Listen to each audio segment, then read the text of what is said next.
Alors, cette première conférence, c'est donc Henri Godard qui a accepté de venir la faire sur Céline.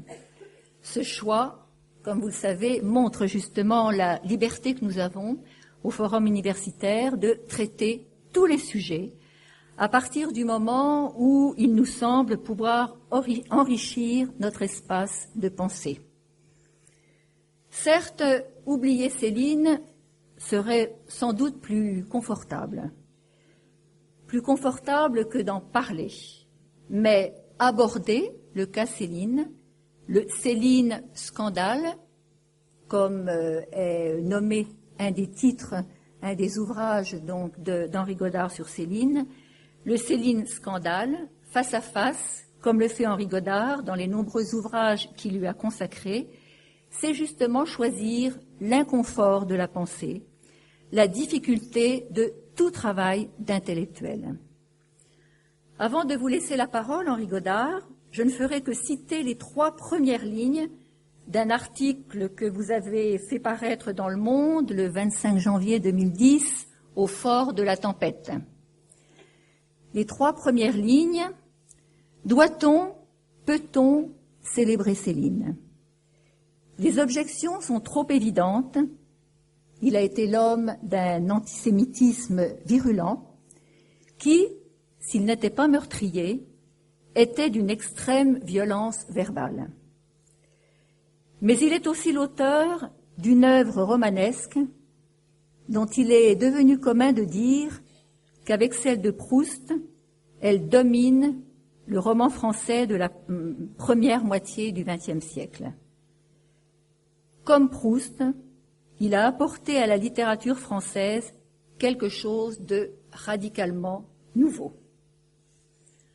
Henri Godard, vous êtes professeur émérite à l'université Paris-Sorbonne, vous y avez enseigné la littérature française du XXe siècle. Vous avez également enseigné aux États-Unis, à Harvard et à Stanford. Vous êtes responsable de l'édition des œuvres de Céline à la Pléiade. Et parmi vos ouvrages sur Céline, je ne citerai bien sûr le dernier, la grosse biographie que vous venez de faire paraître chez Gallimard en mai dernier, juste avant les vacances. Céline scandale que je citais tout à l'heure, donc paru maintenant en édition de poche chez Folio. Un autre Céline paru chez Textuel et sous-titré De la fureur à la féerie, 2 cahiers de prison.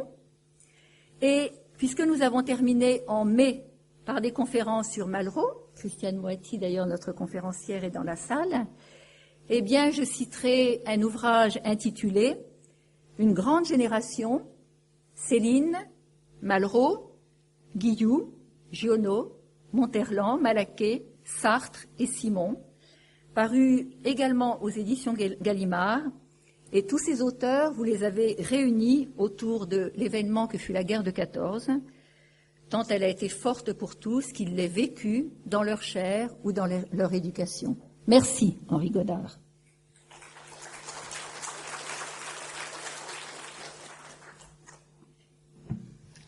Merci.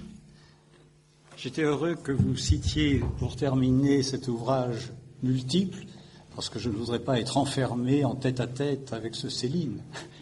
Et donc, je tiens au moins autant aux livres que j'ai écrits qui ne sont pas consacrés à Céline.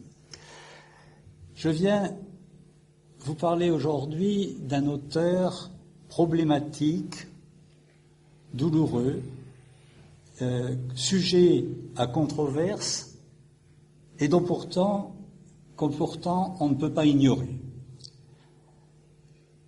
Récemment encore, les polémiques sont toujours aussi vives à son sujet, et récemment encore, vous y faisiez allusion, c'est-à-dire au tout début de cette année, la polémique a reflambé de plus belle autour d'un événement qui était l'inscription, dont je n'étais pas responsable, l'inscription de Céline dans un volume dit annuel, dit de célébration nationale, qui se propose de rappeler, à l'occasion d'un cinquantenaire ou d'un centenaire, de rappeler l'existence et la notabilité, les raisons de notabilité de tel et tel Français du passé.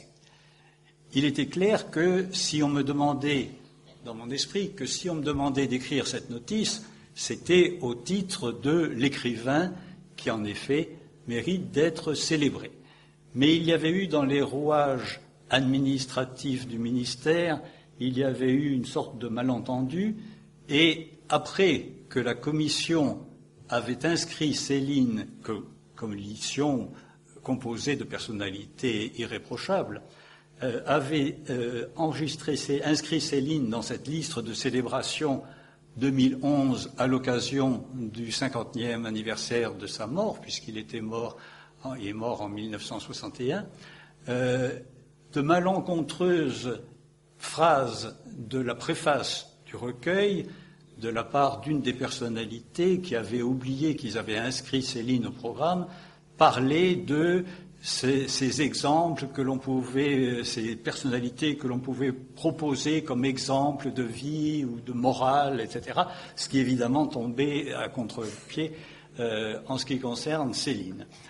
Donc, la veille du jour où le volume était présenté, le ministre a décidé de retirer purement et simplement le volume de la circulation à cause de cette notice.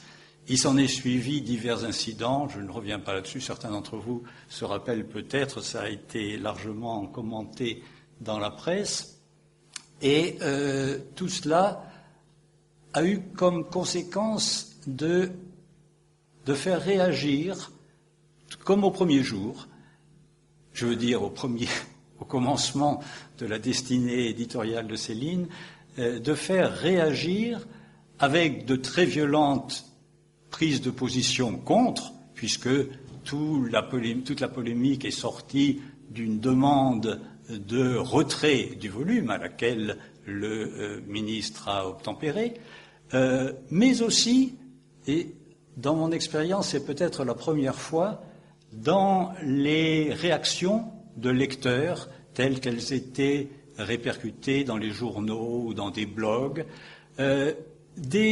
d'autres lecteurs qui s'indignaient tout autant qu'on ait retiré la notice, pensant que Céline y avait ou aurait dû y avoir sa place. C'était peut-être la première fois que, publiquement, il y avait des prises de position de ce genre, et cela ne faisait que conforter ou accréditer le fait qu'en effet, des témoins objectifs comme la vente, la multiplication des livres de Céline, à la fois du côté de la bibliothèque de la Pléiade, où il est représenté maintenant par 5 volumes, et du côté du livre de poche, tout cela montre l'intérêt grandissant et, si j'ose dire, quelque peu irrésistible de Céline. Je ne sais pas si ça durera, mais enfin pour l'instant, Céline et la destinée de Céline est sur une pente ascendante. Parmi les à côté de cette polémique, il y avait une formule qui a été prise et reprise et sur laquelle je reviens pour m'inscrire en décalage par rapport à elle. C'est l'idée écrivain génial et parfait salaud. Ça a été repris ad libitum, ça m'a même été attribué parce que dans les polémiques, les journalistes ne sont pas à court de ce genre de raccourcis. Et en réalité, c'est une formule que je voudrais modifier évidemment, il y a 2 termes, il y a 2 pôles dès qu'on parle de Céline. Mais le déplacement de la formule serait quelque chose comme, d'une part, un écrivain que l'on ne peut pas ignorer si on veut prendre une vision complète et équitable de la littérature française de la première moitié du XXe siècle. Et d'autre part, le même écrivain, je ne parle pas de l'homme, le même écrivain qui a, dans certains de ses ouvrages, en particulier dans 3 de ses ouvrages, écrit des pages qui sont d'un antisémitisme insoutenable, virulent et ordurier. Voilà où nous en sommes dans cette situation, et donc j'ai proposé de vous parler de ce cas en deux temps, d'une part en examinant aujourd'hui les problèmes que pose la littérature, que pose la lecture de l'œuvre de Céline, et d'autre part, la semaine prochaine, de vous parler de ce qu'il a apporté, 50 ans après, on peut commencer à faire un bilan, ce qu'il a apporté d'irremplaçable dans la littérature de cette époque. Je terminerai cette introduction en disant ceci, c'est que, d'une certaine manière, Céline, c'est plus que Céline. Je veux dire par là que sur les deux plans, aussi bien de ce qu'il y a à lui reprocher ou ce au nom de quoi on doit le condamner, c'est-à-dire l'antisémitisme, que du côté de son apport à la littérature, il offre matière à réflexion. Réflexion, je vais essayer de le montrer aujourd'hui, sur le racisme, sur l'antisémitisme, car avec cette manière toujours grosse, exagérée, forcenée qu'il a en toute chose, il démonte, il rend visible un certain nombre de mécanismes dont on ne doit jamais se lasser de répéter l'enchaînement. Un enseignement toujours actuel dans la manière dont un individu qui, d'autre part, n'était pas insensible, qui, d'autre part, avait même des visions du malheur humain, mis à part une certaine catégorie, a pu se laisser enfermer dans cette espèce de piège du racisme.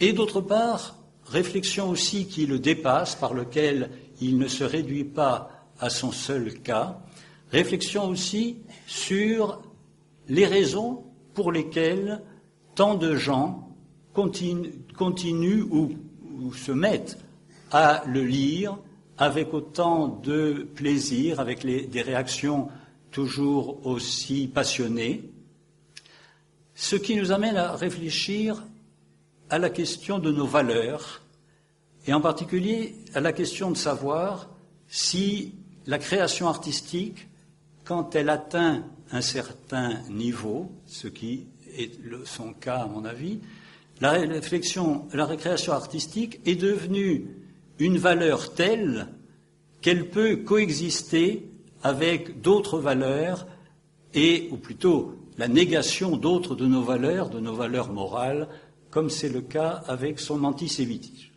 C'est donc autour, d'une part, de ces deux pôles et d'autre part de la réflexion qui le dépasse sur chacun de ces deux points que je voudrais axer ma causerie d'aujourd'hui. Je commencerai par revenir sur la composition de l'œuvre, car je sais par expérience qu'elle est très souvent réduite, d'une part à son seul premier titre, c'est-à-dire Voyage au bout de la nuit, qui est le seul qu'une grande majorité de lecteurs ait lu, et d'autre part à ce qu'on appelle ses pamphlets, c'est-à-dire ses écrits d'action. Or, cette réduction à quelques titres est un premier problème posé par Céline. En réalité, l'œuvre se compose d'une part de 8 romans, et sans doute serait-il pour beaucoup malaisé de récapituler, de dénombrer ces 8 romans, tellement certains ont été occultés.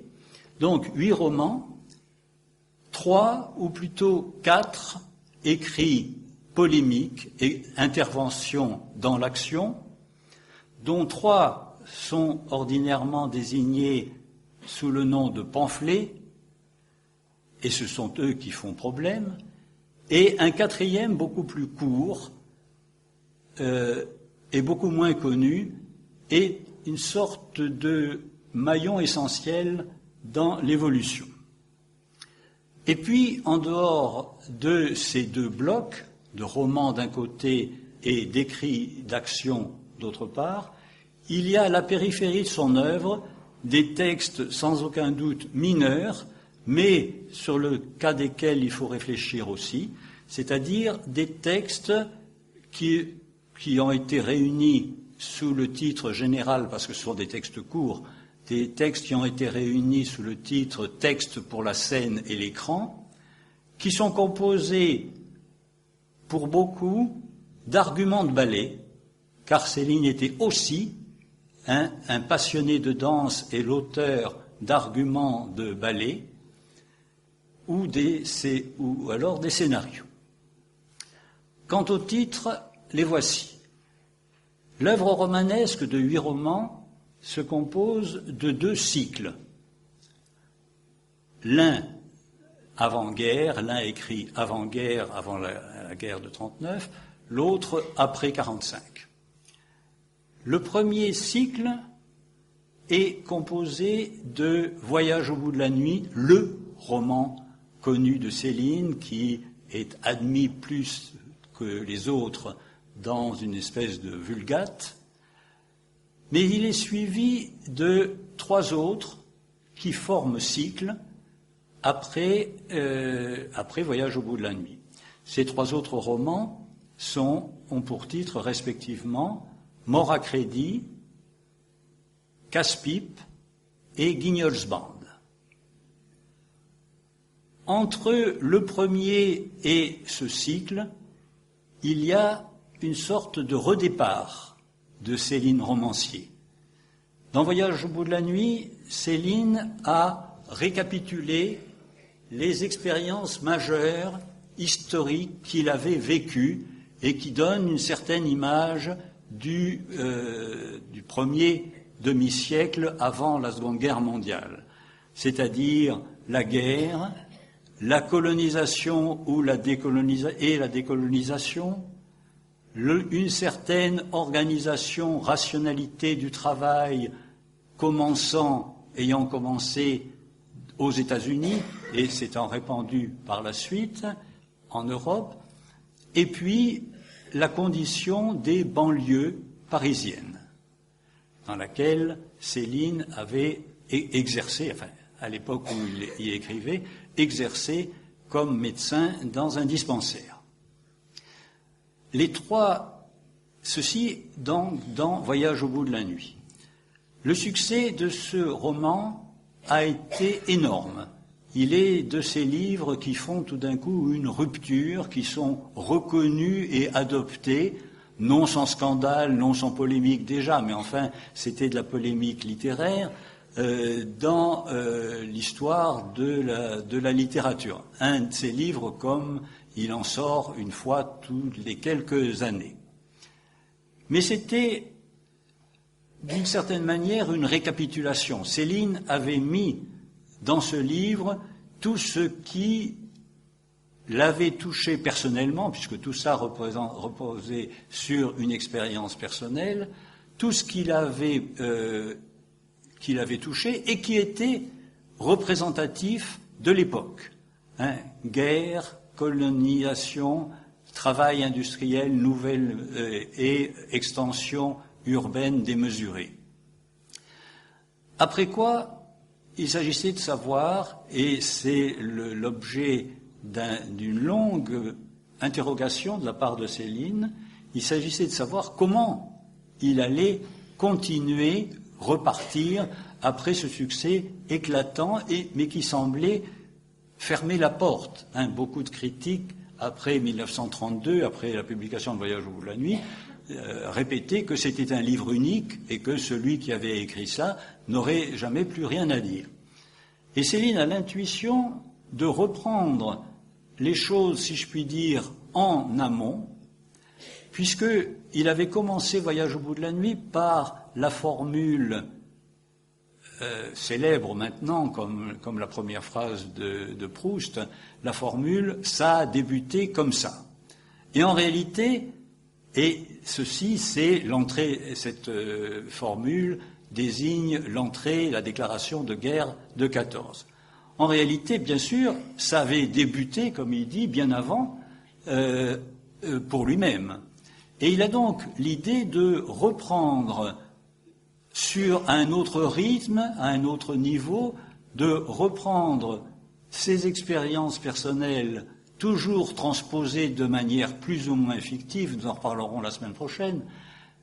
Il a l'idée de les reprendre dans leur ordre, et cet ordre lui apparaît assez rapidement sous la forme d'un triptyque qui serait, il le dit lui-même, qui serait Enfance, la guerre et Londres. Enfance, c'est le premier volume, le volume qu'il va publier, dont nous allons avoir à reparler aujourd'hui parce que sa publication a été grosse de conséquences, en 1936, Mort à crédit en 1936. Puis devait venir le second terme, Casse-pipe, la guerre, Enfance, la guerre. La guerre, c'était naturellement Casse-pipe, roman qui a été interrompu, nous allons avoir à en parler tout à l'heure. Et puis le troisième temps, prévu dans ce triptyque, et qui va lui aussi connaître des difficultés de rédaction, c'est Londres. Londres où Céline avait fait une expérience qui était une espèce d'antidote à toute son enfance et à toute son expérience de la guerre. Tout d'un coup, à Londres, ayant été envoyé pendant une réforme temporaire après sa blessure de guerre, envoyé comme employé au consulat français de Londres, Céline découvre un monde qui est radicalement le contraire de son enfance de petit commerçant rechigné, rétréci, d'une morale extrêmement restrictive, et il la découvre sous la forme de contact avec le music hall et avec cet entourage du music hall qui était pour les Français de Londres un élément important, c'est-à-dire les souteneurs, tout un monde qui était exactement le contraire. Autrement dit, ces 6 mois ou 8 mois de passage à Londres représentent dans le cycle une espèce de renversement ou devaient représenter un changement radical. Ce sera le roman Guignol's Band. Mais nous en reparlerons la semaine prochaine. Je ne veux aujourd'hui que placer les choses pour pouvoir parler ensuite de mon sujet proprement dit. Après la guerre, Céline a retrouvé, si on peut dire, un sujet complètement nouveau et qui va donner lieu à un nouveau cycle, puisque, étant donné ses compromissions pendant la guerre et ses écrits d'avant-guerre, il était clair pour tout le monde, et il le devient finalement pour lui, qu'il lui faut quitter Paris, quitter la France, sous peine d'avoir un sort peut-être radical. Et donc Céline part vers le Danemark, où il avait mis de côté de l'argent, mais pour aller au Danemark, il était exclu en juin 1944 de passer directement par la gare du Nord, et donc il doit traverser l'Allemagne dans un climat qui, d'une certaine manière, était fait pour lui, tellement il était extrême, tellement il était apocalyptique, c'est-à-dire l'Allemagne des derniers mois de la guerre, du moment où l'Allemagne est prise en étau entre l'avancée des armées alliées à l'ouest et de la Russie, de l'URSS, à gauche. Et Céline a vécu ça pendant 9 mois avec des expériences plus spectaculaires les unes que les autres avant d'arriver au Danemark où, après un temps de latence, si on peut dire, il est emprisonné pour 18 mois puis mis en exil en résidence surveillée pendant 4 ans avant de revenir en France en 1950. Voilà donc une œuvre romanesque en 2 cycles dont l'un, d'une certaine manière, tourne autour de la Première Guerre mondiale, ces 4 premiers romans, et le second, par force, tourne autour de la Seconde Guerre mondiale, puisque ce qui est la matière de ce second cycle, c'est précisément les derniers mois de la guerre, en France d'abord, puis en Allemagne. Les écrits d'action sont, pour l'essentiel, pour les plus visibles et les plus spectaculaires, les plus connus, au nombre de 3, désignés sous le nom en général de pamphlets, qui datent respectivement des années 38, 39 et 41, sous le titre respectivement de Bagatelle pour un massacre, celui que l'on désigne, que l'on a dans la ligne de mire le plus souvent, puis L'école des cadavres, puis Les beaux draps. Donc 2 avant la guerre et l'occupation, la défaite et l'occupation, et le 3e en 1941. Nous allons en parler, donc je ne m'attarde pas sur eux. Simplement, je voudrais inscrire, avant ces 3 pamphlets, un premier écrit d'action qui date de 36, de la fin 36, début 37, beaucoup moins connu et beaucoup moins, pour toutes sortes de raisons, à commencer par le fait qu'il n'est pas, ou il n'est pratiquement pas disponible. Les 3 autres pamphlets, j'aurais pu le dire au passage, les 3 autres pamphlets n'ont jamais été réédités après la guerre. Et donc, ils sont accessibles uniquement à travers des éditions pirates ou à travers Internet maintenant, désormais Internet. Et l'interdiction est toujours radicale en ce qui concerne une édition proprement dite. Avant eux, il y avait un court écrit d'action, donc de fin 36, début 37, et qui est une sorte de version célinienne du livre d'André Gide, Retour de l'URSS. Il s'intitule Mea culpa, et c'est d'une certaine manière le pendant du retour de l'URSS de Gide. Il procède, cet écrit très court, d'une quinzaine de pages, procède de la même expérience, puisque Céline, quand il écrit, revient d'un séjour de 3 semaines en URSS, exactement à Saint-Pétersbourg, Leningrad à l'époque, et la réflexion est tout entière greffée sur ce séjour, de la même manière que le retour de l'URSS de Gide était greffé sur le séjour de l'été 36 de Gide en URSS.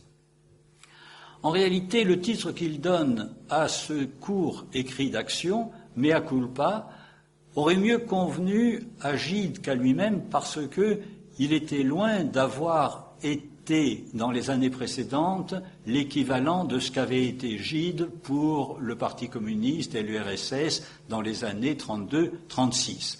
Et il n'y avait pas de mea culpa dans la mesure où il n'y avait pas eu d'acte d'adhésion véritable. Au contraire, nous aurons l'occasion d'en parler peut-être. Donc, tout cela, ce court texte est un texte central, comme il est d'une certaine manière naturel, étant donné sa situation chronologique. Il est central et il est une sorte de condensé d'une sorte de philosophie célinienne.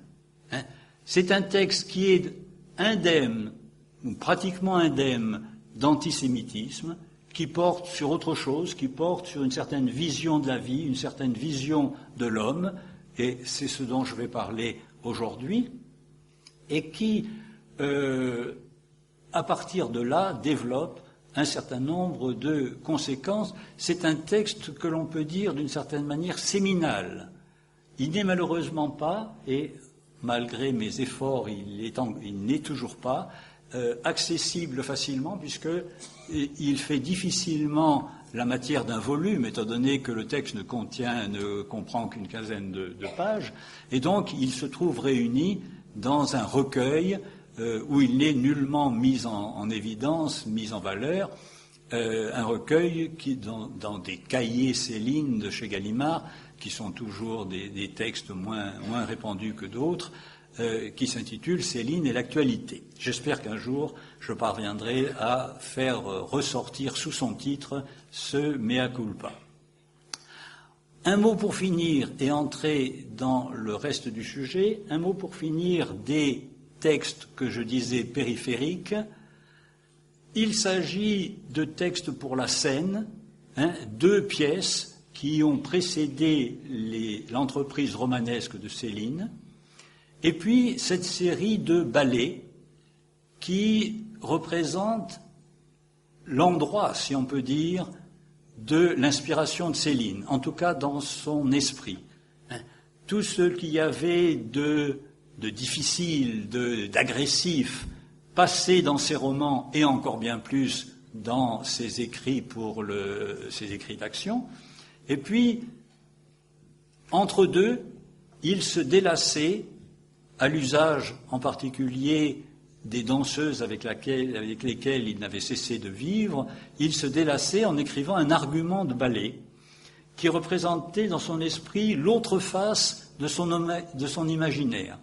Non plus l'âpreté, l'agressivité, la noirceur, mais au contraire une atmosphère de légende, de féerie, qui, littérairement, est loin de donner les mêmes résultats que l'aspect agressif.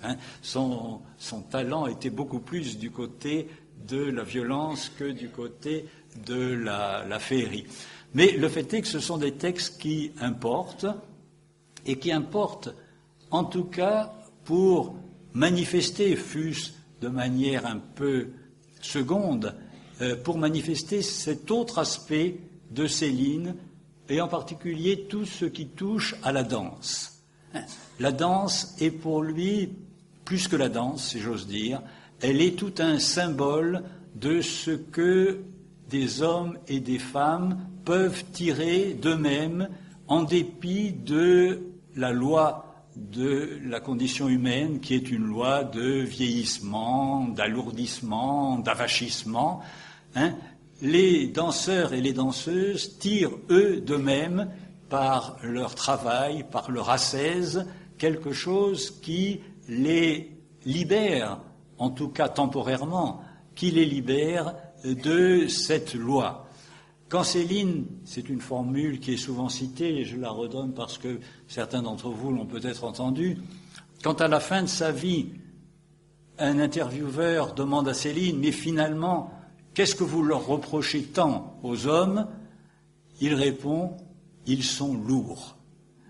Et ce « ils sont lourds », c'est l'opposé, ou plutôt la danse est le contrepoids de cette lourdeur qui est à entendre aussi bien de manière physique, sur le plan physique, que sur le plan moral.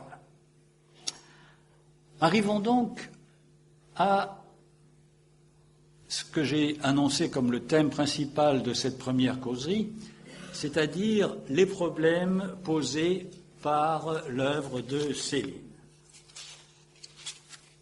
Il est évident que l'antisémitisme est le principal de ces problèmes et c'est sur lui que nous nous attarderons. Mais avant d'en venir à lui, il y a plusieurs aspects annexes d'une certaine manière, mais qui lui sont parfois opposés et qui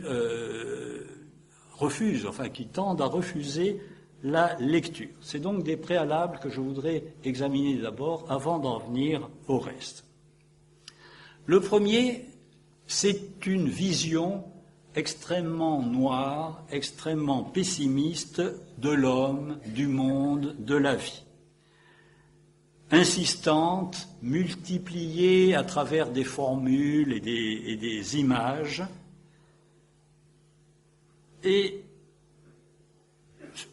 on peut démultiplier les choses. S'agissant du monde, c'est cette insistance sensible depuis le premier jour dans Voyage au bout de la nuit et qui ne cessera pas de l'être, cette insistance sur les aspects de laideur, de sordide du monde, d'autant plus marqué qu'il s'agit, comme décor des romans, il s'agit le plus souvent de la banlieue déshéritée et donc qui offre matière à cette description extrêmement noire. Pour la corroborer, Céline proclame son horreur de la campagne.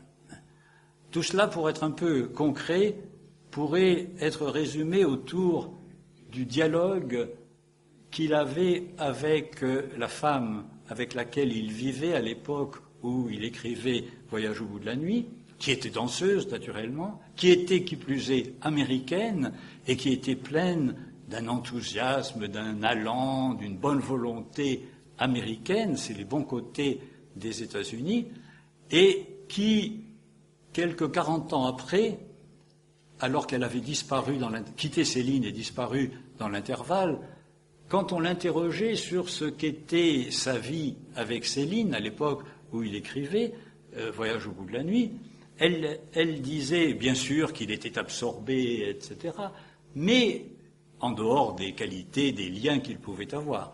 Mais que le pire, disait-elle, c'était que chaque fois qu'il sortait de son bureau après avoir rédigé quelques pages, il était complètement désespéré, avec un masque terrible, et qu'elle lui disait « Mais écoute, viens, on va aller se promener, la vie n'est pas si vilaine que cela, il y a de bonnes choses dans le monde, etc. » Et moyennant quoi, quand il acceptait, il prenait le tramway et il l'emmenait dans la pire des banlieues pour lui montrer que les choses étaient bien comme il les voyait. Il y avait un choix qui était un choix existentiel de se confronter lui-même, de ne pas perdre de vue ses aspects les plus difficiles.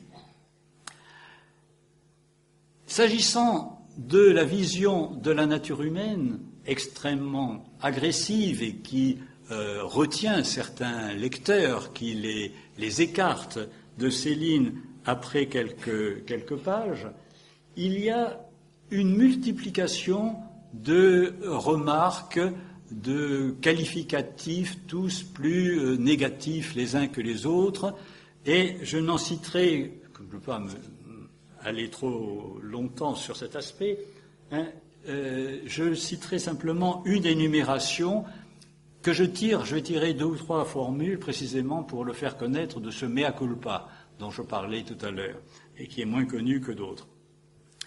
Voilà à quoi il en arrive quand il fait un état présent de la civilisation occidentale française à son époque.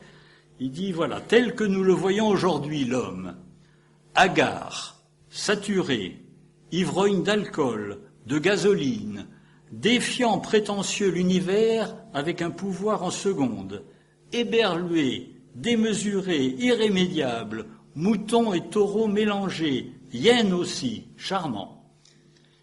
Et il termine, je cite cette formule encore que je la reprendrai tout à l'heure, et en m'excusant à l'avance auprès de ceux que ça pourrait choquer, il termine cette énumération, qui est somme toute classique dans son vocabulaire, par la remarque suivante: le moindre obstrué trou du cul se voit Jupiter dans la glace.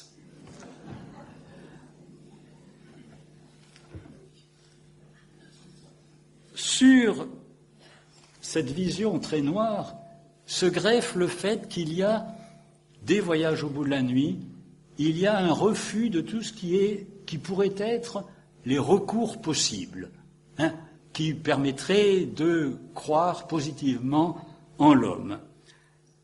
Des voyages au bout de la nuit, il y a à travers certains personnages une satire des institutions qui représentent certains de ces recours, comme par exemple la science, avec ce biologiste qui ne pense qu'aux petites filles, ou encore la littérature, avec cette défiguration d'un passage de Montaigne, je parle de Voyage au bout de la nuit, ou encore la religion, à travers le personnage du curé Parapine.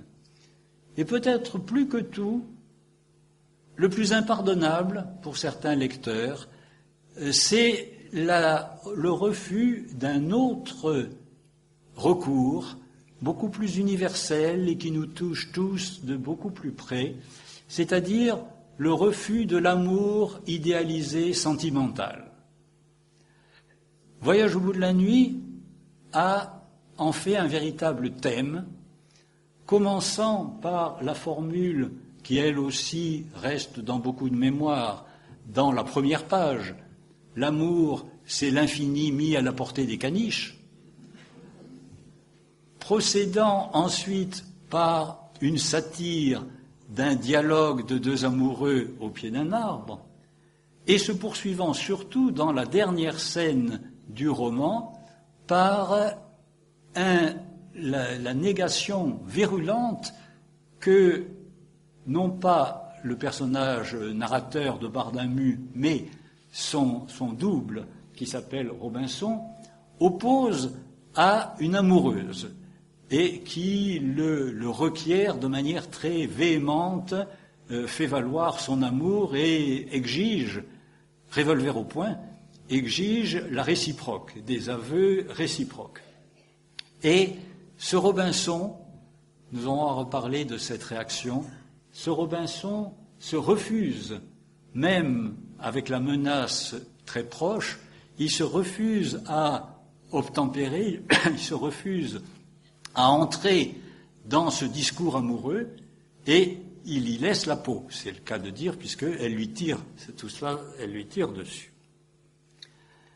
Tout cela, vision de la vie, vision de l'homme, tout cela se trouve sous-tendu, d'une certaine manière, par l'omniprésence et on peut dire l'obsession de la mort.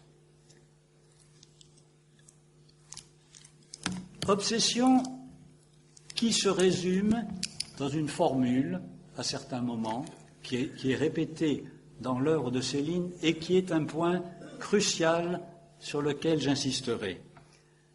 La vérité de ce monde, à d'autres moments la vérité de la vie, c'est la mort.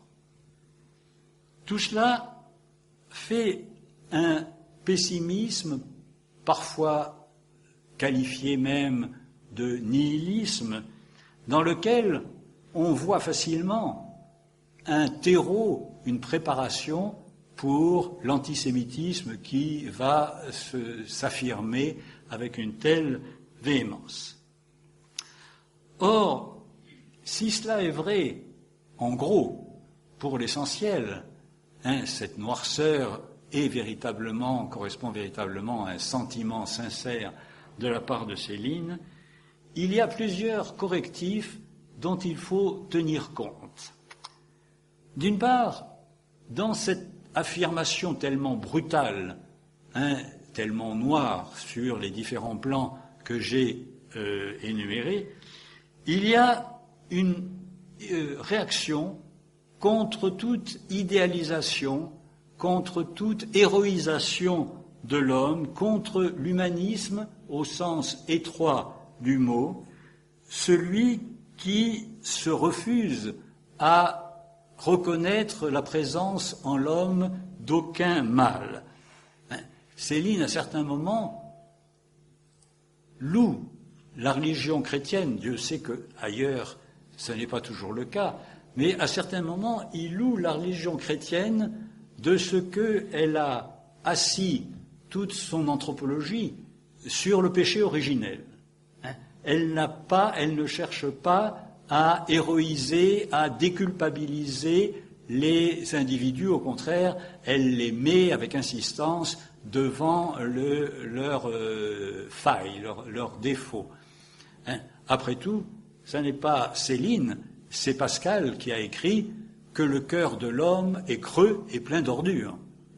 Il y a chez Céline une sorte de jansénisme dont il est parfaitement conscient et qui lui fait retrouver les moralistes chrétiens les plus sévères. Et cet aspect de réaction avec excès, comme toujours bien sûr chez lui, cet aspect de réaction est sensible, repérable dans une provocation qui est constamment dans le ton, que l'on peut constamment repérer dans le ton. Il s'agit toujours d'en remettre pour faire réagir. Et en sens inverse, mais j'en parlerai ailleurs, en sens inverse, il y a aussi, comme correctif dans cette vision tellement noire, il y a aussi, par intermittence, par éclair, l'entrevision, si on peut dire, d'un idéal qui est à l'opposé de cette noirceur et qui est un idéal de compassion, un idéal de compassion universelle. Ça serait à peine forcer la chose que de parler d'une sorte de bouddhisme de ce point de vue-là. Céline, dans Mea culpa, ce texte que j'évoquais dans son aspect le plus cru, évoque une civilisation, un moment possible, un idéal de civilisation possible, où la loi du rapport entre les individus serait la suivante, et il l'exprime par une formule qui a l'allure d'une sorte de commandement, au sens qu'on donne au commandement de l'Église. Cette formule, c'est la suivante: toutes tes peines seront les miennes. Il s'agit d'une compassion, de se mettre à la place d'autrui, toujours pour ressentir ses douleurs, le mal qu'il a à vivre. Bon. Je m'interromps tout de suite pour dire naturellement ce qui vient peut-être à l'esprit de certains d'entre vous, à savoir que le drame, c'est que cette compassion, elle n'est pas si universelle que ça, puisqu'elle s'arrête à la limite d'une certaine communauté, qui est dans son esprit une sorte de tache aveugle et de telle nature qu'on a peine à prendre en considération ce qu'il appelle la 4e dimension fraternelle de l'existence humaine, etc., tant il l'a démenti de manière apparemment destructive, complètement annihilante, dans ses pamphlets. Et puis, je cherche à délimiter, faire le tour de cette vision. Il y a le fait que, ça fait partie aussi de son exagération, de sa provocation, il y a le fait qu'elle est constamment, si on peut dire, bordée de comique. C'est là peut-être que j'aurais dû réserver de citer la formule après cette série d'adjectifs disqualifiants, mais d'un ton parfaitement neutre, et qui donc se prête à une prise au sérieux, si je puis dire. Il a cette formule que je ne répéterai pas, mais qui fait en un sens sauter, cette formule de Jupiter qui soit dans la glace, qui fait en un sens sauter toute l'accumulation de qualificatifs précédents. Ça leur retire de leur sérieux, de leur poids. Et enfin, pour terminer sur ce point, je reviens sur la formule qui a l'air irréversible, irrémédiable. La vérité de ce monde, ou la vérité de la vie, c'est la mort. D'une certaine manière, elle est la condamnation, elle est désespérée et désespérante. Celui qui dit parfois, dès le début du Voyage au bout de la nuit, il dit « Ceux qui n'ont pas la pensée de la mort constamment, ce sont les heureux de la terre, et ceux qui y pensent, ce sont les malheureux de la terre. » Mais cette formule prend un sens très différent lorsqu'on la rencontre sous la forme suivante dans sa pièce de jeunesse, une pièce de jeunesse qui est une préfiguration de Voyage au bout de la nuit et qui est intitulée « L'Église ». Il parle des femmes, qui sont toujours un objet de préoccupation pour lui, il parle des femmes, il parle de la beauté des femmes, et il dit ceci, qui est un très subtil renversement du sens que l'on pourrait donner automatiquement à la formule. Il dit ceci: la beauté des femmes, c'est qu'on sait qu'elles meurent, et par conséquent, on sait qu'elles existent. Autrement dit, la mort ici n'est pas considérée comme le néant, comme la dérision de toute existence humaine, elle est considérée comme la condition pour profiter de la vie. C'est en ce sens second, complexe, difficile, c'est en ce sens second qu'il faut considérer aussi la formule « la vérité de la vie, c'est la mort », qui naturellement opère un renversement complet.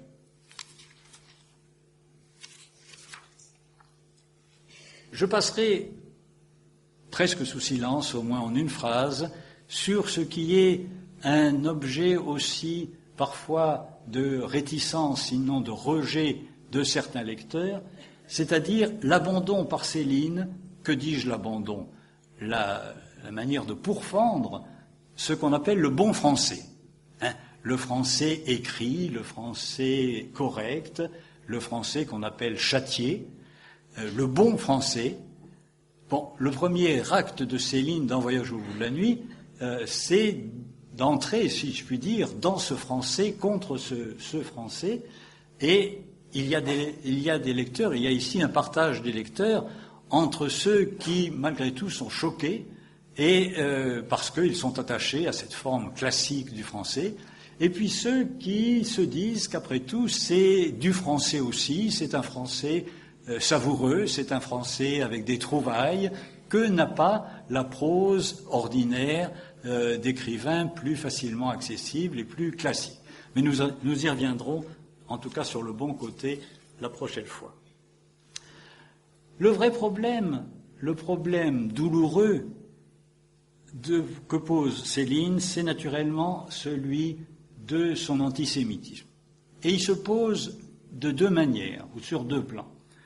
D'une part, comment une sensibilité comme la sienne, aussi sincère, aussi indéniable au malheur des hommes, peut coexister avec la haine de certains. Comment elle peut être insensible à ce malheur de certains, voire l'aggraver? Comment cette catégorie peut-être être une sorte de tache aveugle dans sa sensibilité par rapport à l'idéal de compassion universelle? C'est un des fils du récit de vie, de la biographie que j'ai écrite, c'est de suivre précisément dans le temps, de voir comment un homme comme lui pouvait en arriver à l'expression exacerbée de cette haine. Il y avait deux fils conducteurs au-delà de l'anecdote, au-delà du pur récit. Il y avait pour moi deux fils conducteurs de cette vie. C'était d'une part, comment en arrive-t-il à partir d'un milieu qui était radicalement étranger à la littérature, comment en arrive-t-il à cette vocation d'écrivain et à cette découverte progressive de ce qu'il a à apporter à la littérature, premier fil, et deuxièmement, comment se forme, comment finit par s'exaspérer cet antisémitisme. Mais l'autre problème, je vais essayer d'aborder en tout cas le premier, l'autre problème, c'est celui de notre propre réaction. Cette réaction de plus en plus largement partagée, comme le montrent à la fois les chiffres de vente de ces livres et la polémique, toute une partie de la polémique de janvier 2011. Comment acceptons-nous de lire cela ? Et je voudrais me limiter aujourd'hui au premier de ces aspects. Le second fera l'objet de la seconde causerie et surtout de la réflexion conclusive que je me propose de mener. Dans l'histoire de Céline, et de son antisémitisme, il y a non pas une découverte soudaine, mais tout d'un coup une cristallisation, tout d'un coup une accélération dramatique.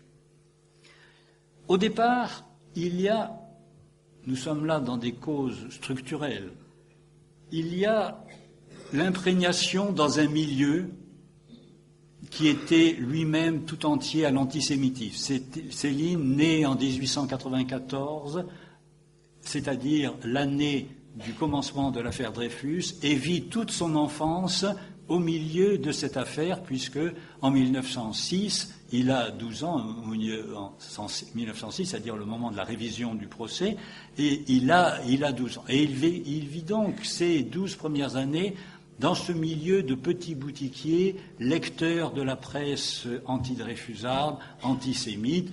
Comment n'aurait-il pas été un peu imprégné de ce genre de choses ? Mais il y a autre chose, il y a tout un moins anecdotique, moins biographique. Il y a ce qu'il découvre dans certaines lectures, plutôt de vulgarisation que dans les originaux, c'est-à-dire tout un cadre de pensée, ne disons pas encore antisémite, mais raciste. Tout un cadre de pensée qui repense l'histoire du monde comme, d'une part, une confrontation des races.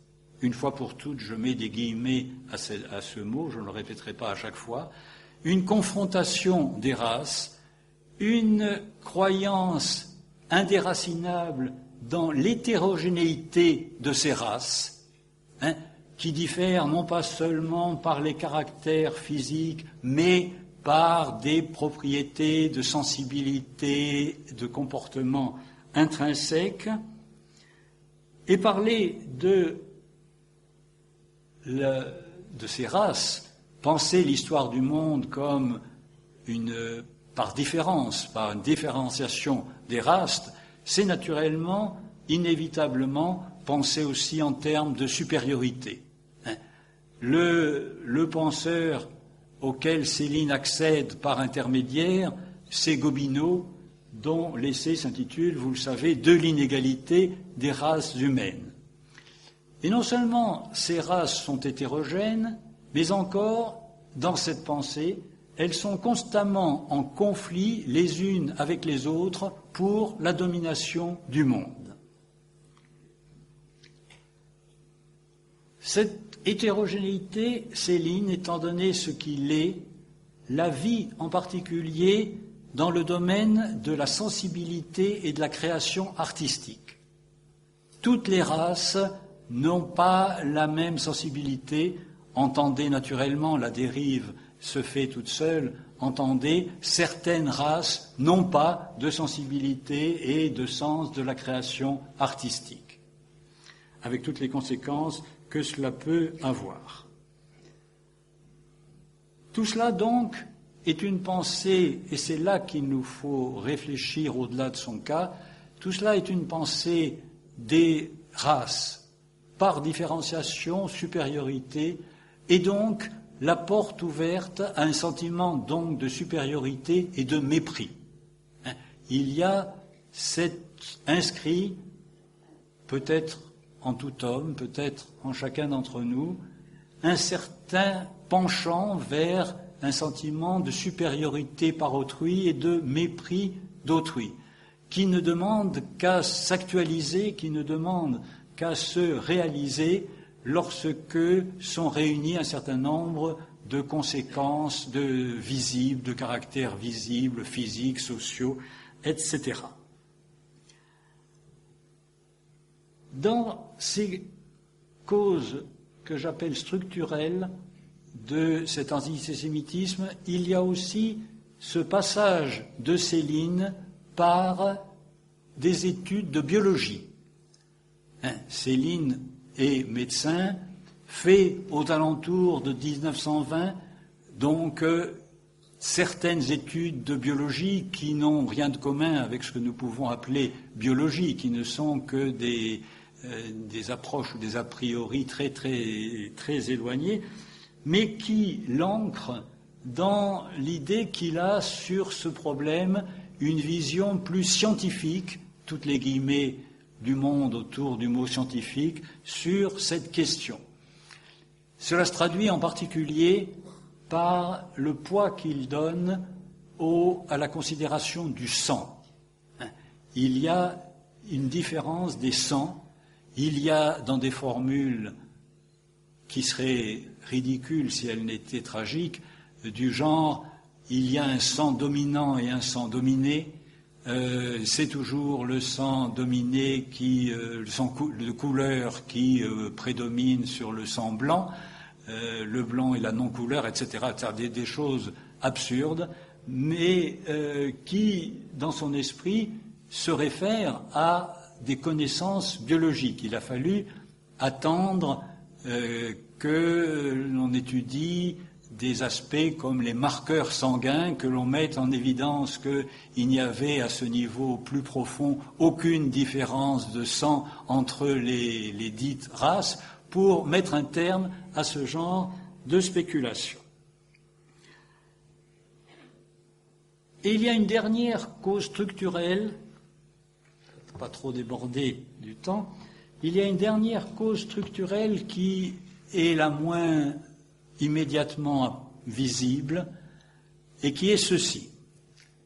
Céline a été retirée par ses parents de l'école après le certificat d'études.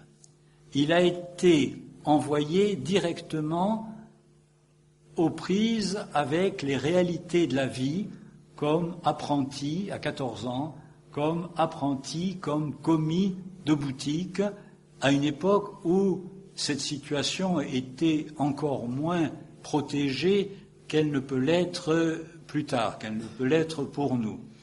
Il a, autrement dit, appris de plein fouet ces réalités sociales et interindividuelles de la vie. Une partie de Mort à crédit est liée et écrite autour de ces problèmes. Ceci, c'est le prix à payer. Mais ce prix a une récompense, car dans sa philosophie, dans sa vision des choses, ne pas avoir été au lycée, puisque c'est en ça que consiste le fait de s'arrêter au certificat d'études, ne pas avoir été au lycée veut dire ne pas avoir été imprégné du latin, ne pas avoir été soumis à l'étude du latin. Or, le latin, pour Céline, vision très particulière, mais qui peut s'expliquer, le latin pour Céline, c'est une adultération du sens du français.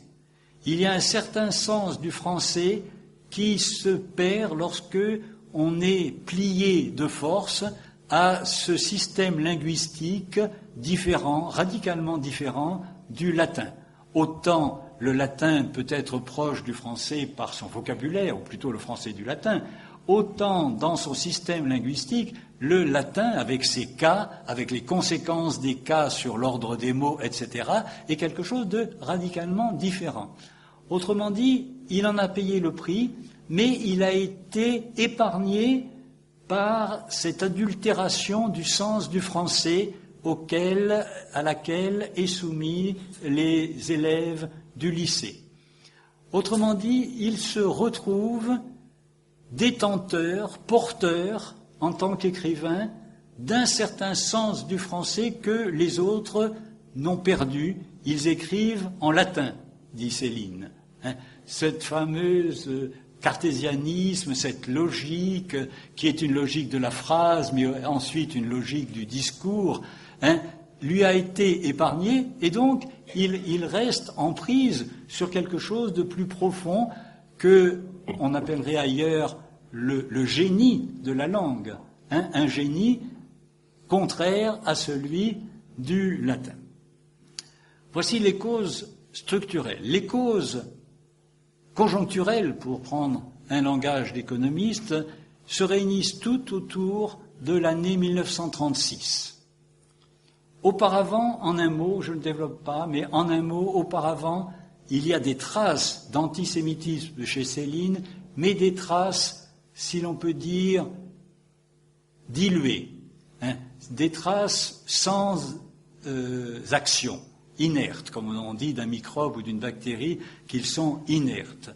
Et la preuve, c'est que l'une de ces traces les plus, malgré tout, qui maintenant, rétrospectivement, nous frappe le plus, c'est-à-dire un acte de sa pièce, l'Église, est consacré, et tout entier sur un thème antisémite, puisqu'il montre la Société des Nations, ou plutôt le bureau d'hygiène de la Société des Nations, entièrement aux mains dans toutes ses responsabilités supérieures, en même temps entièrement aux mains des Juifs.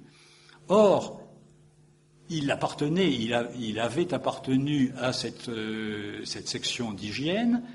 Il y avait entretenu de très bonnes relations, presque au-delà des rapports hiérarchiques, une relation qui avait quelque chose de paternel et filial avec le directeur général de cette section d'hygiène qui s'appelait Rachman, et ce Rachman à qui Céline, dans toute sa naïveté, fait lire sa pièce avec l'acte dans lequel il y a cette satire à forte imprégnation antisémite, ce Rachman ne lui en veut pas. Bon, il est vrai qu'il s'agissait, Céline était en fin de contrat et allait donc partir prochainement quitter Genève, mais il ne lui en veut pas et il lui garde une espèce de protection et de bonne volonté dans les années qui suivent. Autrement dit, il ne prend pas au tragique ce qui, pour nous, qui sommes après 45, ce qui nous paraît invraisemblable, Rachman ne prend pas au sérieux au tragique au moins, cette sortie antisémite. Donc tout cela, jusqu'en 1936, reste inerte. Ce qui va déclencher l'exacerbation, la cristallisation, c'est une conjonction de facteurs tous liés à 1936. C'est d'abord mars 1936, la réoccupation de la Rhénanie par Hitler, c'est-à-dire l'évidence que la guerre est inévitable, à plus ou moins brève échéance, mais inévitable. Or, Céline, en ancien combattant, en blessé de la guerre de 14, juge que la guerre est le pire, et donc il y a chez lui une inspiration pacifiste, comme chez beaucoup d'autres de la même époque, une inspiration pacifiste dans le pamphlet qu'il va écrire, qui est sincère, qui existe et qui jusqu'à un certain point peut être comprise, mais avec cette réserve que pour lui, il y a un présupposé, puisque ce sont les Juifs qui, par leur lobby, poussent le gouvernement français à une guerre inévitable. Autrement dit, ce qui pourrait être pur pacifisme se trouve sous-tendu par autre chose, c'est-à-dire un avivement, une actualisation de l'antisémitisme. Et puis, il y a, dans cette même année 36, il y a l'arrivée au pouvoir du Front populaire, c'est-à-dire de Léon Blum. Je n'insiste pas. Il y a un voyage en URSS qui le met en contact avec un certain nombre de réalités objectives, mais que là encore, le présupposé lui fait attribuer à une influence juive. Et puis, il y a une dernière cause, dérisoire en un sens, mais qui en réalité est sans doute l'étincelle qui met le feu aux poudres, c'est l'insuccès du roman, le demi-succès du roman qu'il publie à ce moment-là et qui s'intitule Mort à crédit. Or, dans ce roman, Céline a le sentiment justifié qu'il est allé plus loin dans son propre sens, il a avancé dans sa propre direction par rapport à Voyage au bout de la nuit, au prix d'un effort considérable. Il y a passé 4 ans, il en est sorti dans un état physique diminué. Or, ce second roman dont il attend le même ou encore plus de succès que de Voyage au bout de la nuit, ce roman sort, est publié au moment des élections du Front populaire, c'est-à-dire à un moment où les esprits n'étaient pas à la littérature et du coup, ce roman n'a qu'un succès incomparablement moindre que les autres. Qui plus est, il y a même, parce que Céline a été dire qu'il allait plus loin dans son propre sens, c'est dire qu'il est de plus en plus agressif, de plus en plus brutal. Et donc, il y a des critiques négatives, il y a des critiques qui l'avaient soutenu au moment de Voyage au bout de la nuit et qui le lâchent au moment de Mort à crédit. Or, nous en sommes toujours avec le même présupposé qui, jusqu'à un certain point, pouvait être banal ou dilué, etc. Or, il a tout de suite l'idée que ces critiques négatives sont écrites par des juifs ou dans des journaux dont les propriétaires sont juifs. Et il ne s'en étonne pas, puisque dans son système, il est le représentant d'un français pur, d'un français de la tradition qui vient le plus loin et qui donc est incompréhensible pour ses lecteurs qui le critiquent.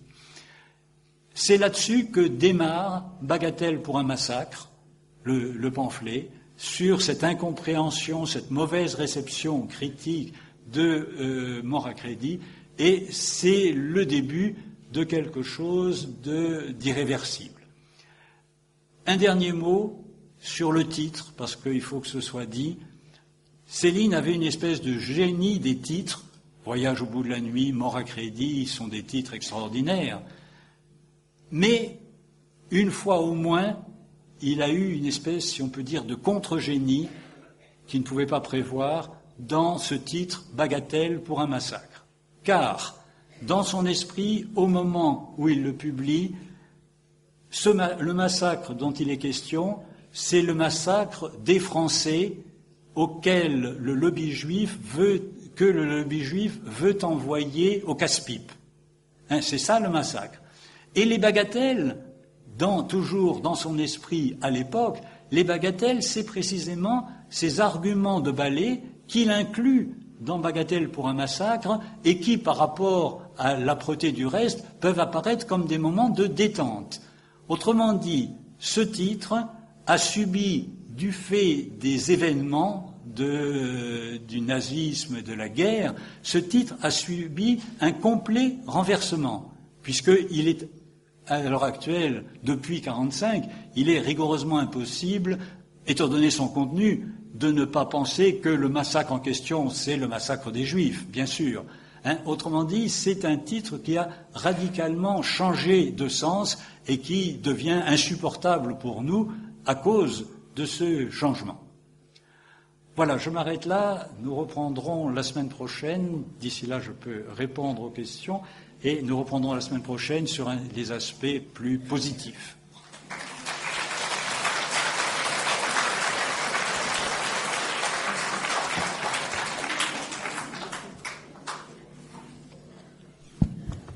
Alors, sans tarder, effectivement, donc, le micro dans la salle pour poser toutes les questions que vous posez et que vous voulez poser à Henri Godard. Alors, madame.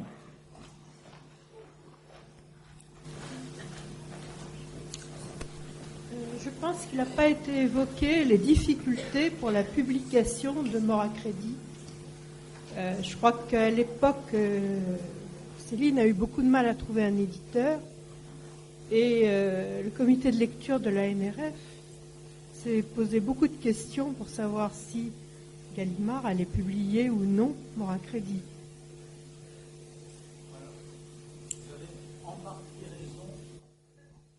En partie raison, mais en partie seulement. D'abord parce que vos remarques ne portent pas sur Mort à crédit, elles se rapportent à Voyage au bout de la nuit. De Voyage au bout de la nuit, c'est vrai que Céline a présenté le manuscrit de Voyage au bout de la nuit d'abord aux éditions de la NRF, qu'il a été refusé à ce moment-là, ce dont la NRF continue à se battre la coulpe depuis ce temps-là, même si la maison l'a récupéré par la suite. Voilà, il y avait donc cet aspect. Deuxièmement, vous parliez, je vous suivais dans vos premiers mots, quand vous parliez de difficultés liées à la publication de Mort à crédit. Cette fois-ci, Mort à crédit, qui était tout naturellement édité, publié, par celui qui avait été l'éditeur en 1932 de Voyage au bout de la nuit. C'était bien le moins qu'il soit l'éditeur, c'est-à-dire de Noël, Robert de Noël. Cela dit, là aussi, en effet, des difficultés. Rien n'est jamais facile avec Céline. Des difficultés parce que le manuscrit comportait des passages, disons, plus violents que d'autres. C'est-à-dire des passages du côté obscénité. Céline est quelqu'un qui a une évocation brutale du sexe, et en particulier du sexe dans certaines conditions entre une femme mûre et un jeune garçon, ou des choses comme ça. Et de Noël, lorsque Céline lui porte le manuscrit, De Noël se dit, c'est pas possible de publier tel quel. Il y aura un procès, il y aura pour une incrimination pour atteinte aux bonnes mœurs. Effectivement, les bonnes mœurs ne sont pas respectées. Et donc, il y a une tension entre l'éditeur et son auteur, aussi rigide l'un que l'autre, et l'éditeur prend sur lui de supprimer, censurer certains passages qu'il juge de nature à provoquer une réaction pour atteinte aux bonnes mœurs. Il propose donc à Céline de réécrire ces passages. Céline, naturellement, refuse. Et donc, on est dans cette situation où c'était l'époque où on composait encore par plomb, par ligne de plomb. Les typographes avaient leurs lignes et ils distribuaient les petits caractères de plomb dans la ligne. Cela se passe donc de la manière suivante. L'éditeur fait imprimer, parce qu'il n'est pas fou, malgré tout, il fait imprimer une centaine d'exemplaires intégraux du roman, qui seront en principe hors commerce, en tout cas qui n'iront pas faire trop de bruit. Et pour le reste, il va à l'imprimerie, il prend une tige et il fait sauter les mots, les lignes, les paragraphes, quand ça allait trop loin, qui portaient atteinte aux dites bonnes mœurs. Ce qui fait que le livre sort avec d'énormes blancs, comme la guerre, comme les journaux pendant la guerre, où un préposé à la censure faisait sauter les mots qui portaient atteinte au moral de la population. Et c'est une nouvelle cause de scandale, bien sûr. Quand les critiques reçoivent leur exemplaire, ils le reçoivent avec des trous qui sont naturellement, en plus, des choses insidieuses, parce que tout est possible d'imaginer dans le blanc. Quand on dit « il lui fit ceci » ou « il lui prit cela », on peut tout imaginer si on a l'esprit mal tourné.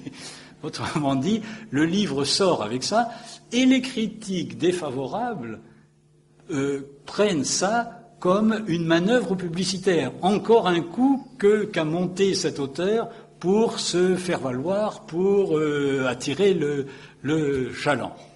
Alors cette publication, en effet, elle joue son rôle, cette circonstance joue son rôle dans la mauvaise réception de Voyage la nuit, disons une publicité de mauvais aloi. Ceci a duré, cet état de choses a duré jusqu'en 1951, longtemps donc. 61. En 61, Céline, qui remontait la pente, Céline se voit proposer, enfin plutôt, il demande instamment à son éditeur une publication dans la Pléiade de ses 2 premiers romans. Bon. Et à ce moment-là, Gaston Gallimard dit oui, mais on ne va pas quand même publier des blancs comme ça. Et il demande à Céline de réécrire. Et Céline, qui est en position de faiblesse par rapport à ce qu'il était en 1936 avec de Noël, Céline accepte de réécrire de manière soi-disant atténuée, encore faut-il aller voir s'il y a vraiment atténuation, les passages, les mots, les lignes, les passages en question. Ceci, donc, dans la première édition de la Pléiade de 1962.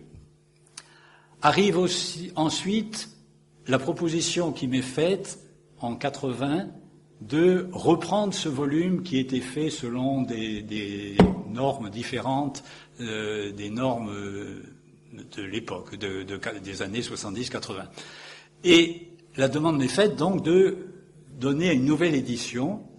Et moi, naturellement, je réponds oui, mais à condition que je reprenne le texte intégral. Et donc, après beaucoup de discussions, on me dit d'accord, vous pouvez reprendre le texte intégral. Et donc maintenant, le texte est rétabli dans son intégrité de 36. Voilà, en gros. Alors, oui, allez-y. Vous dites que la passion, bien dans le micro. Que la passion antisémite de Céline s'est exacerbée en 1936 avec l'arrivée au gouvernement de Léon Blum.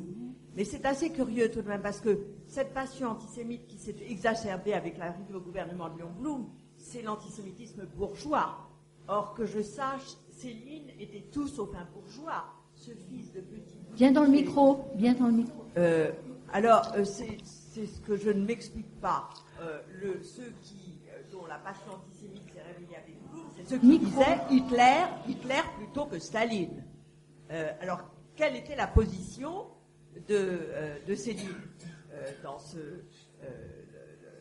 ce contexte politique? Oui, il n'y avait pas que des classes bourgeoises pour tenir ce raisonnement ou cette chose-là. C'est tout. Nous ne sommes que trop avertis maintenant de cela. Il y a toute une couche de population populaire qui entre dans ce genre de choses. Les fluctuations de l'électorat nous le montrent maintenant. Céline, quand il en arrive là, était passé, je dis passé, politiquement et idéologiquement à droite, du côté de la droite, bourgeoise ou pas. Il était au départ de sympathie avec ce qu'on appelle politiquement la gauche. Et en particulier, dans les années qui précèdent Voyage au bout de la nuit, il publiait dans le journal qui était l'hebdomadaire de Barbus, qui s'appelait Monde, et qui était un journal de gauche, qui était le journal culturel de la gauche. Et ceci se marque bien, se trouve confirmé par le fait que lorsque Voyage au bout de la nuit paraît, la plus grande partie de la presse de gauche, et en particulier tout ce qui est autour de Barbus, s'exclame « Céline est un des nôtres ». Il est immédiatement annexé. Pour lui, très vite, cette annexion, cet enthousiasme qu'il accueille de ce côté-là, lui apparaît comme une récupération. Il y avait une équivoque qui tenait à ceci, c'est que socialement, Céline était indiscutablement du côté des non-privilégiés, d'une certaine catégorie de population. Mais que pour être vraiment de gauche, il lui manquait l'essentiel, si on peut dire, c'est-à-dire la croyance au progrès, la croyance des Lumières, disons, la croyance en une perfectibilité de l'homme. Ça, de toute évidence, et ces critiques de l'époque auraient pu s'en apercevoir. Certains l'aperçoivent. Trotsky l'aperçoit, par exemple. Trotsky, qui écrit un article, un compte-rendu ultra élogieux de Voyage au bout de la nuit, met en garde en disant, malgré tout, c'est un révolutionnaire, il apporte dans la littérature quelque chose d'inédit, etc. Mais ce n'est pas un homme de gauche. Et non seulement il n'est pas un homme de gauche, mais dans les années 32-34, Céline s'irrite d'être considéré, d'être réclamé, sollicité comme homme de gauche. Et pour tout dire, il s'irrite en particulier contre quelqu'un qui était très entreprenant de ce côté-là, c'est-à-dire Aragon. Aragon, dans les années 32-33, colle à Céline en lui disant « Mais enfin, quand est-ce que vous allez prendre votre carte du parti ?» Et c'est quelque chose que Céline prend très mal, et on voit son évolution sur ce point dans son dialogue épistolaire essentiel des années 32-36 avec quelqu'un, un essayiste, philosophe de grande valeur et qui était à la fois proche et un admirateur de Céline, qui s'appelait Élie Faure, qui a eu une importance grande à son époque et dans les rapports avec Céline. Et on voit dans les lettres à Élie Faure Céline évoluer de plus en plus loin de cette espèce de sollicitation dont il est l'objet.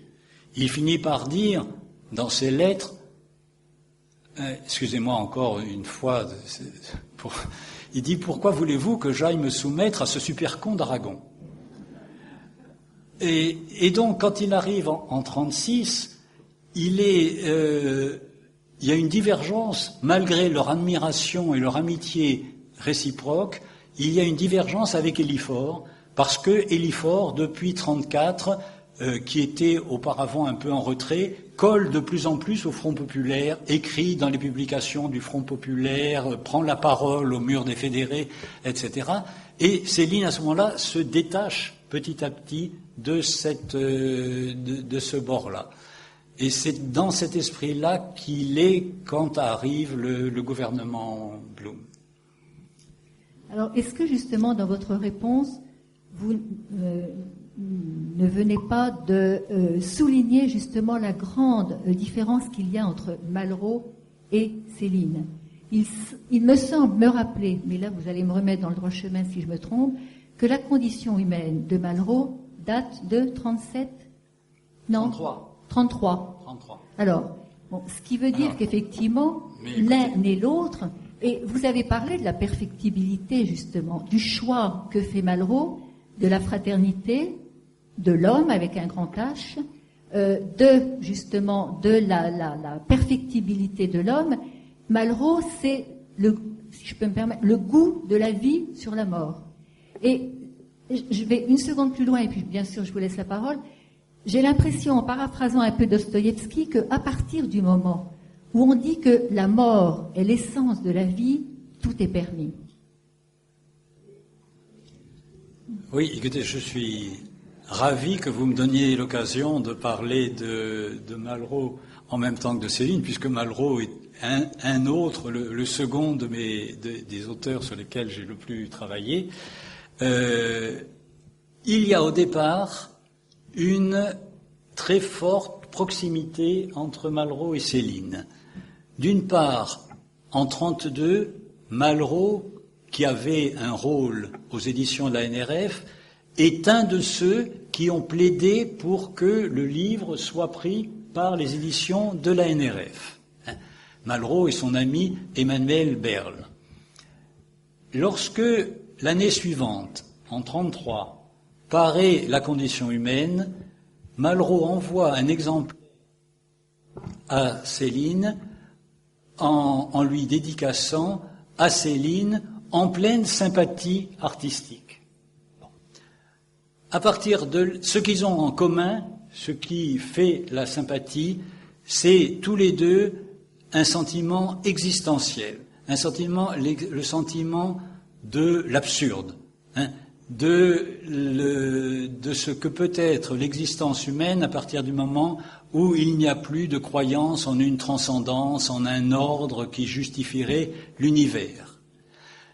Et là-dessus, ils font partie bien de cette même génération qui, avant Camus, avant que ça soit formalisé et écrit dans les années suivantes, qui découvre l'absurde et qui écrit à partir de cette intuition de l'absurde. D'autre part, Malraux, c'est toute la différence entre eux.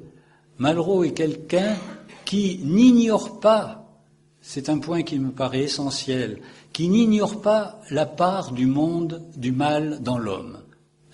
Il y a dans plusieurs, j'ai écrit un texte là-dessus, il y a dans plusieurs des romans de Malraux une prise de conscience d'une tentation du mal, une tentation du sadisme, une tentation même chez les héros les plus représentatifs.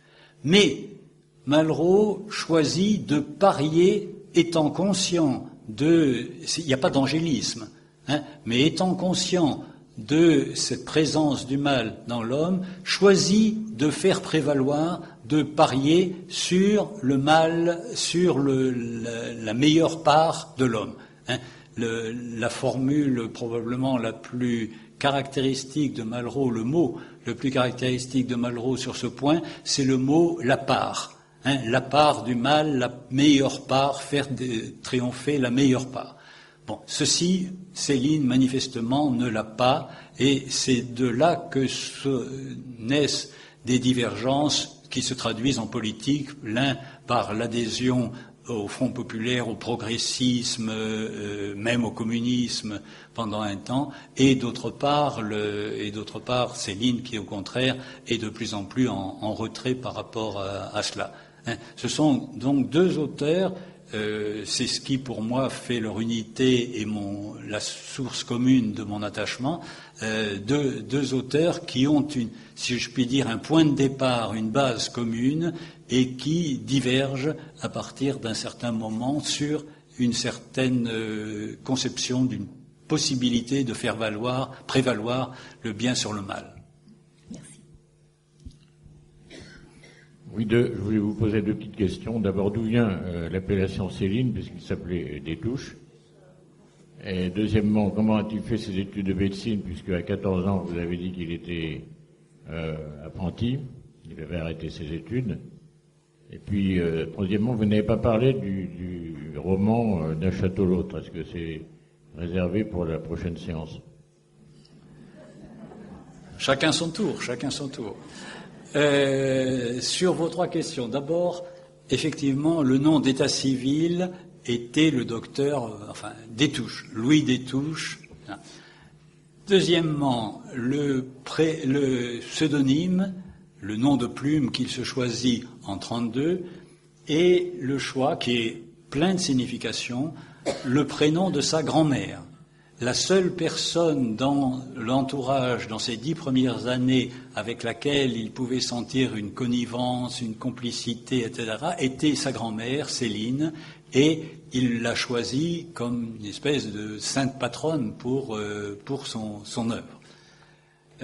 Pour le reste, D'un château l'autre, il va de soi que nous en parlerons la semaine prochaine. Je ne me rappelle plus quel était il y avait une question intermédiaire. Ses études de médecine. Ses études de médecine. Comment les a-t-il fait puisqu'il s'est arrêté effectivement au certificat d'études? Ses parents, son père était un frustré dont l'histoire sociale familiale avait été malheureuse, puisque son propre père, le grand-père de Céline, était quelqu'un dans l'enseignement, il était agrégé de grammaire, etc. Et puis que cet homme était mort tôt et que la famille avait décliné petit à petit jusqu'au moment, arrivant au point que le père de Céline, Fernand Destouches, avait interrompu ses études après le premier bachot. C'était l'époque où le bachot se passait en deux parties. Et il était entré, après un long service militaire, il était entré dans une position mineure comme correspondancier dans une compagnie d'assurance. Et il en gardait une rancœur inextinguible, une rancœur contre les études qui ne servent à rien, contre ses supérieurs, etc., etc. Et donc, c'est lui qui avait imposé à la mère, qui sans doute aurait fait un autre choix, il avait imposé à la mère de retirer leur fils des études après le certificat d'études. Et c'est ainsi que Céline est envoyée immédiatement après le certificat, d'abord 2 ans à l'étranger, parce que la vocation de substitution que le père imaginait, que les parents imaginaient pour lui, c'était de devenir acheteur pour les grands magasins, acheteur à l'étranger. Et que donc il ferait mieux sa vie en étant en possession de l'anglais et de l'allemand. Et donc, à partir de là, il se trouve envoyé 1 an et demi en Allemagne et encore 1 an à peu près en Angleterre, avant de revenir. Et puis c'est quand il revient qu'il est projeté dans le monde du travail, ce qui aboutit, une formule me revient à l'esprit en vous parlant, une formule qui se trouve dans Mort à crédit, quand il dit « la vraie haine, la haine du fond », c'est celle qui vient du boulot sans défense.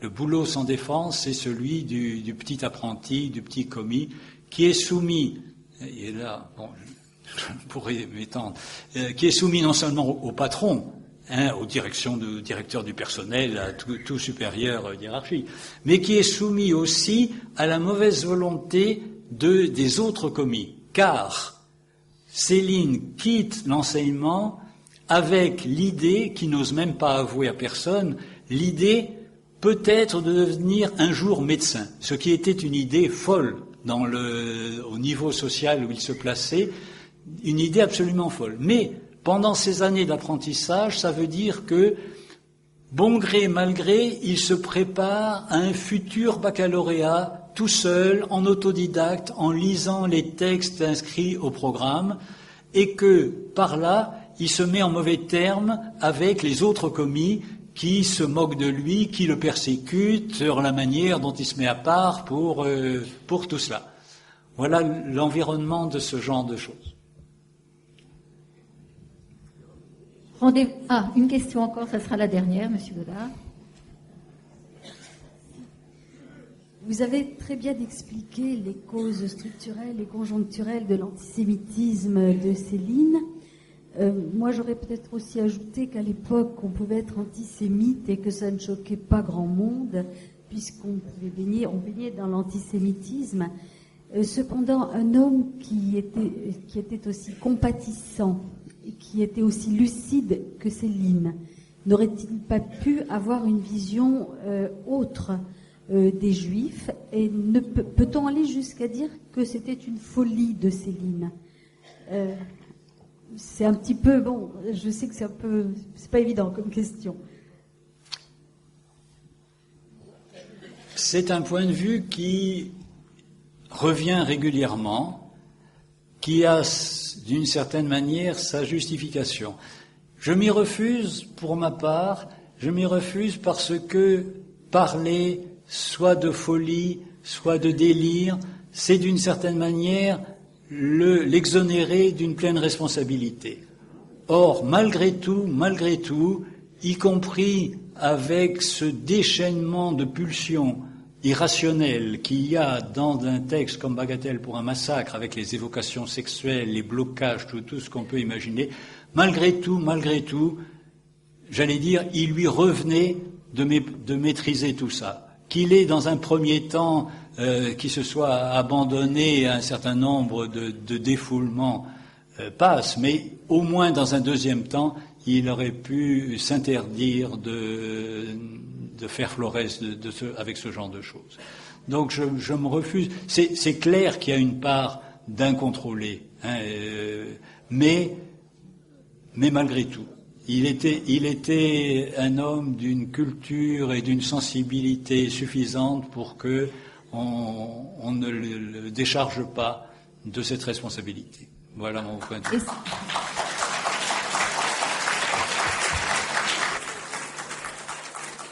Merci beaucoup, Monsieur Godard. Et j'allais ajouter, ça serait aussi s'exonérer de la question que vous avez posée, comment peut-on devenir justement effectivement raciste ou antisémite? Merci infiniment et rendez-vous la semaine prochaine.